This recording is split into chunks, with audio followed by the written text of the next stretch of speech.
RL Location Automobile. Pour toutes vos locations de voitures et utilitaires en Guadeloupe, faites appel à RL Location Automobile. Avec RL Location Automobile, réservez en toute tranquillité 7 jours sur 7, 24 heures sur 24. RL Location vous propose une large gamme de voitures et d'utilitaires au meilleur prix sur le site internet www.rl-location.com. RL Location, c'est aussi l'assistance et la livraison. Pour tout renseignement, contactez-nous au 0590 10 66 87. RL Location Automobile, la location en toute simplicité. Mayotte, actualité.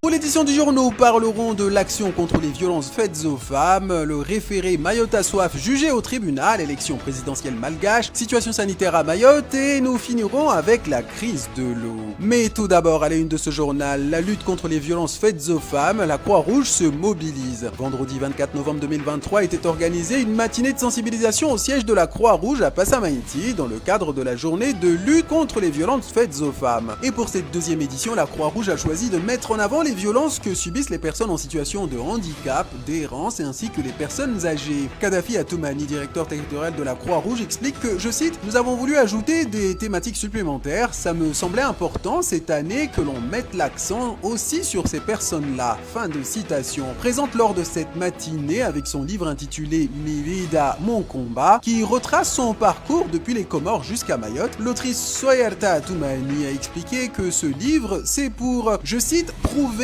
à moi-même que je pouvais faire quelque chose étant en situation de handicap. » Fin de citation. Taslima Souleymana, directrice régionale aux droits des femmes et à l'égalité au sein de la préfecture de Mayotte, a témoigné de sa joie qu'une telle action ait pu se tenir. Une action d'autant plus importante que cette année, Mayotte a connu son premier féminicide. En justice, Mayotte a soif a peiné à convaincre le juge que la préfecture ne faisait pas le travail. Toujours vendredi dernier, au tribunal administratif de Mayotte a eu lieu une audience qui n'a pas été une partie de plaisir, ni pour l'association Mayotte à soif, ni pour la préfecture. L'association Mayotte à soif avait en effet déposé un référé liberté pour obtenir de la préfecture la mise en place d'un plan hors sec, ainsi que des mesures adaptées aux souffrances de la population. Lors de l'audience appelée à la barre, Racha Mousdikoudine a expliqué que le manque d'eau est une atteinte à la dignité humaine, car elle a expliqué avoir reçu de nombreux témoignages d'une hygiène impossible. L'avocat de la préfecture a demandé le rejet du référé liberté, car pour lui, il y a une instrumentalisation du dispositif puisqu'il n'y a aucune urgence, la crise de l'eau remontant à plus de 48 heures. L'avocat du collectif Mayotte à soif a défendu la mise en place d'un plan hors sec. Cependant, la directrice de cabinet de la préfecture a expliqué que la situation allait au-delà du plan hors sec et que des actions étaient déjà mises en œuvre. Le président du tribunal a enfin expliqué que la stratégie choisie par l'association ne permettait pas au juge de déterminer la bonne politique publique à mettre en œuvre. Nous allons dans la région pour la suite de ce journal avec la situation à Madagascar. Même si, ne vous enflammez pas trop, on reste bien physiquement à Mayotte. Madagascar, où le président sortant André Joelina est réélu dès le premier tour avec 58,95% des voix, mais sa réélection est déjà contestée par l'opposition qui avait appelé au boycott et refuse de reconnaître les résultats. Une opposition qui appelle à l'annulation de l'élection présidentielle du 16 novembre dernier. Il faut noter que André Joelina avait déployé d'importants moyens pour convaincre les Malgaches. De l'argent aurait été distribué aux électeurs en échange de leur soutien au parti présidentiel TGV. Alors que la confirmation des résultats par la Haute Cour constitutionnelle était attendue 9 jours après la proclamation des résultats par la Commission électorale nationale indépendante le 25 novembre dernier, eh bien il semblerait que l'un des 12 candidats initiaux, à savoir Siteni, ait déposé une requête en annulation des opérations électorales. Siteni qui a également initié une action pour disqualifier Rajoelina à la course à la présidentielle du fait de sa nationalité française révélée pendant la campagne. La situation pourrait donc se compliquer à Madagascar avec des conséquences dans la région, donc aussi à Mayotte en termes d'immigration, sans compter l'arrêt possible de la coopération régionale agricole en cours de mise en place. Et comme on dit chez nous, Jishtema, on revient chez nous avec une situation qui pourrait très vite se compliquer, la situation sanitaire. Au 24 novembre 2023, la situation épidémiologique à Mayotte révèle plusieurs points clés qui rendent nécessaire une surveillance renforcée dans le contexte de pénurie d'eau actuelle. Mais commençons par ce qui va, les cas de bronchiolite chez les moins de 2 ans sont inférieurs aux années précédentes. Et si l'épidémie saisonnière de gastro-entérite est en train de diminuer, des prélèvements de sel effectués révèlent la présence de maladies liées à la consommation d'eau impropre ou à un contact avec des personnes déjà infectées. De plus, Mayotte est en phase épidémique pour la grippe saisonnière et même si le taux de positivité est stable, 9 cas graves ont été admis en réanimation. Par ailleurs, après 9 mois de faible activité, la circulation de la Covid-19 augmente avec 35 cas positifs la semaine dernière et 3 cas graves en réanimation pour les 2 dernières semaines. A noter aussi que 50% des tests en pharmacie se révèlent positifs et même si la couche est moins virulente que ses prédécesseurs, elle est bien plus contagieuse. Alors il faut appliquer les gestes barrières pour éviter les complications à tout le monde. Évidemment, gestes barrières qu'il ne faut pas négliger comme on le voit malheureusement si souvent. Je vous propose de clôturer cette édition avec la crise de l'eau et plus précisément sur ces quelques gestes pour éviter un nouveau tour de vis de la préfecture pour économiser l'eau. La semaine dernière, la préfecture a alerté sur le niveau critique des retenues collinaires et l'augmentation de la consommation hebdomadaire de 1600 mètres cubes. A noter que la SMAE vient de publier le prochain planning des tours d'eau mais qu'il n'est valable que pour une semaine. Alors comme qui dirait, sont cela les prémices de mauvaises nouvelles? En attendant de le savoir après le 3 décembre, suite à la venue de Philippe Vigier, voici quelques gestes simples à appliquer pour économiser l'eau. Par exemple, installer des dispositifs économes via des robinets ou pommeaux de douche à faible débit. Privilégier la réutilisation de l'eau lorsque c'est possible, notamment en arrosant les plantes avec l'eau utilisée pour rincer les légumes. Privilégier le balayage pour économiser de l'eau et évidemment sensibiliser tous les membres du foyer sur les enjeux de la consommation en eau. Ce sont donc quelques gestes pour économiser de l'eau, mais aussi pour l'environnement.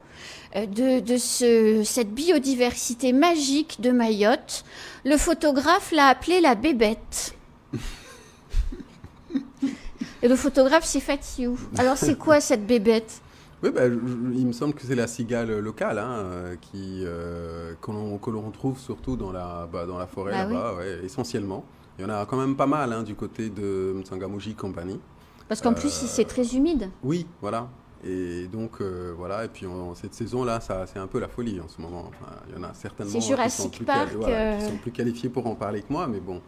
Mais voilà, oui, je la trouve assez spéciale parce que c'est vrai qu'avant, moi, quand j'allais à la campagne, j'entendais le bruit que ça fait et ça me faisait un peu paniquer parce que je savais pas trop ce que c'était comme bruit. Et de fil en aiguille comme ça, en discutant, et puis on me dit non, c'est telle bestiole. Et puis finalement, c'est pas un serpent à sonnette. Voilà, exactement, parce qu'au début, je pensais que c'était un serpent. Parce que le bruit. Et vous avez peur des serpents? Un petit peu quand même. Ah bon? Vous avez peur des serpents? Non. Moi après, non j'avais pas rencontré aussi beaucoup. Moi, j'ai pas peur des serpents. Mais il y en avait avant à Mayotte. J'ai eu la chance de voir une couleuvre de Mayotte. Oui, il y en a. À côté du lac Kariani. Ah, magnifique. Non, il y en a. Magnifique petite bestiole. Il y en a, mais bon, enfin. Je sais pas si c'est une peur, mais en tout cas, c'est pas l'animal que j'approcherais. Alors moi, ce que je déteste, ce sont les araignées et les cafards. Là, j'avoue que là, tu es servi. Là, c'est dégoûtant. Pardon pour ceux qui aiment, c'est dégoûtant, mais le serpent, enfin voilà quoi, c'est pas. C'est majestueux, c'est beau. Bon, enfin, chacun ses goûts. Hein. Regardez cette vidéo, on est toujours dans la campagne et figurez-vous que notre campagnard du week-end s'est très très fort énervé contre les câbles électriques qui, selon lui, seraient tombés au sol. Regardez cette vidéo et il va nous expliquer. Oui, effectivement, là c'était à une époque, il y a 5-6 ans par là, en tout cas moins de 10 ans, qu'il y a des marchés qui ont été lancés pour faire l'électrification au niveau des pistes voilà, des agriculteurs. Et ce câble-là, il était bien suspendu avec des poteaux et tout. On les voit, là, il y en a un derrière la voiture, là-bas. Et finalement, là, je suis passé aujourd'hui, il est à terre. Et quand on arrive au niveau de la rivière, il est carrément entre 5 et 10 cm de l'eau. Et là, on est en saison des pluies. Si jamais il y a le câble qui la protection... Oui, un morceau de bois qui tombe, par exemple. Et donc, ça peut électrifier toute la zone, là, littéralement, et auquel cas, provoquer des chocs électriques, effectivement. Donc, c'est assez dangereux. Il faudrait peut-être que je ne sais pas du tout qui est responsable de ces... Conseil départemental. Donc, il faudrait que c'est le maître d'ouvrage, c'est le propriétaire des pistes rurales, et c'est lui qui fait l'électrification. Je savais que c'était fait par eux, et parce qu'il y avait eu un marché qui a été lancé par le conseil départemental. Il y en a tous les ans. Etc. Ils renouvellent en fait un peu partout ils font, soit ils renouvellent. Mais au niveau de l'exploitation, enfin, je ne sais pas si c'est à eux de veiller. C'est eux les propriétaires. Voilà, je ne sais pas. Et du coup, c'est à quel niveau ? C'est au niveau de la piste, alors je ne sais plus comment s'appelle le Malavoni là, mais derrière, entre Kombani et Mtsangamouji et Soulou, quoi, dans la zone de Soulou là-bas. Derrière, dans la en tout état de cause, c'est vrai que le conseil départemental investit beaucoup d'argent pour faire ces travaux d'électrification rurale.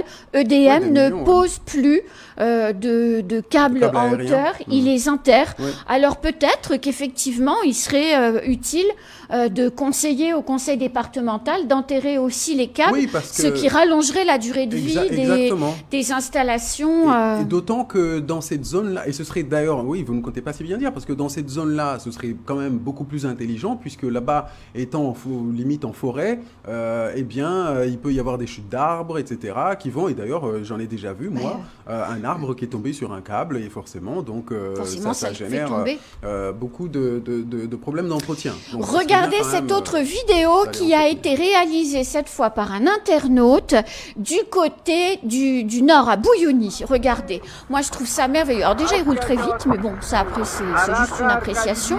Mais il y a de l'eau partout. On est à Bouyouni, donc a priori pas très loin de la retenue collinaire de Dzoumogné. Au regard du volume d'eau qu'il y a sur la route, on peut espérer effectivement que... ça y est, la saison des pluies a commencé. Il a quand même pas mal plu ce week-end. Entre Mamoudzou, il a fait moche dimanche toute la journée. Il a plu samedi. Là, on voit, il a plu ce week-end du côté de Dzoumogné. Vous avez dit qu'à Mtsangamouji, il pleuvait, qu'il y avait des orages dans le courant du week-end.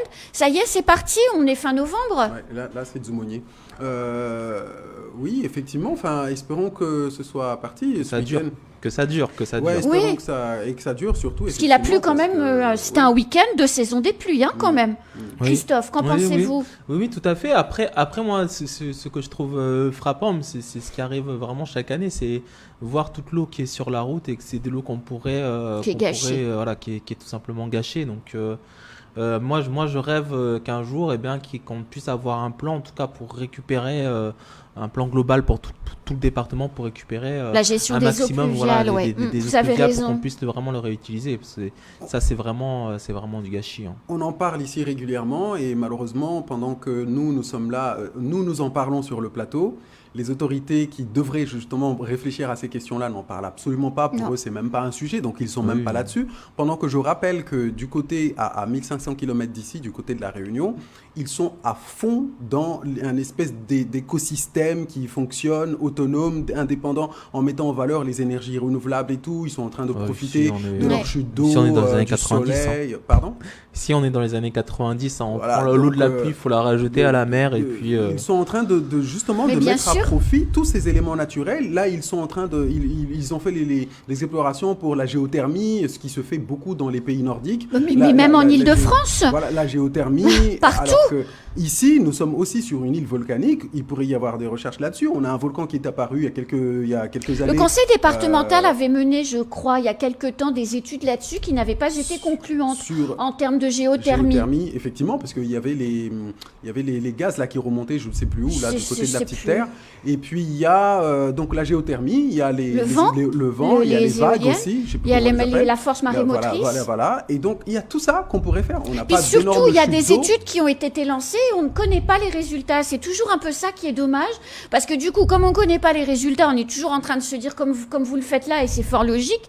Mais du coup, on ne sait pas. Mais vous voyez, on avait vendredi dernier Théophane Narianin sur le plateau qui disait que les petits artisans manquaient d'eau pour le BTP et que la crise de l'eau avait un impact global sur le secteur du BTP avec une baisse globalement de l'activité de 30%, ce qui est quand même considérable.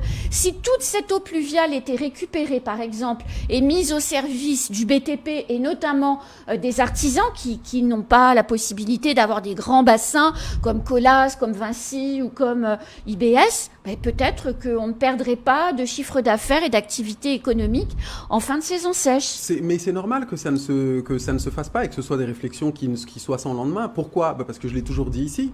il n'y a pas de projet. Et lorsque je dis ça, certains me disent oui, mais il y a le fameux le document là sur l'aménagement de Mayotte, il y a le SAR. Mais merci. Mais même le SAR, en fait, déjà il n'est pas terminé. La première version, on ne sait pas ce que c'est devenu. Et même lorsqu'il est terminé, en fait, c'est finalement un document, on le voit, qui est établi à Mayotte, mais uniquement pour faire joli. On a l'impression, en fait, les gens ne se saisissent pas vraiment de ce document. Mais on a le stage aussi, sur l'eau. Oui, exactement. Il y a plein de schémas comme ça, mais on a l'impression que c'est fait juste pour rester dans les placards. Aujourd'hui, vous allez me dire,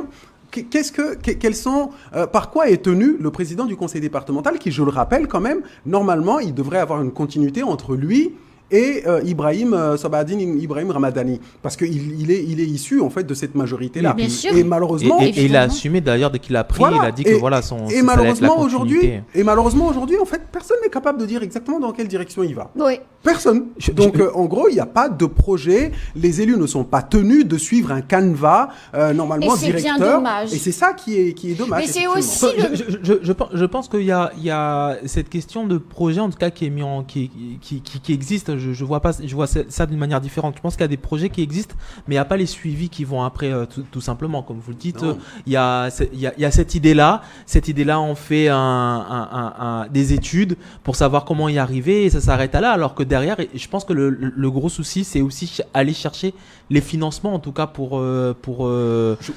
êtes trop généreux. Regardez les déplacements.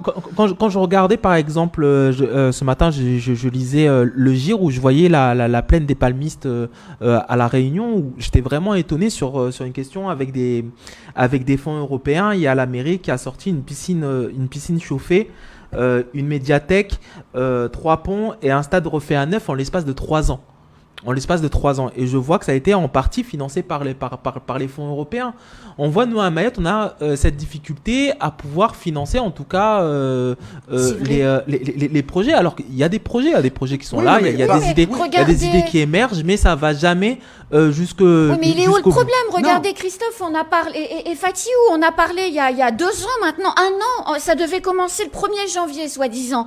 La barge qui permettait aux camions de partir directement du port de Longoni vers la Petite Terre. C'était une excellente idée en soi.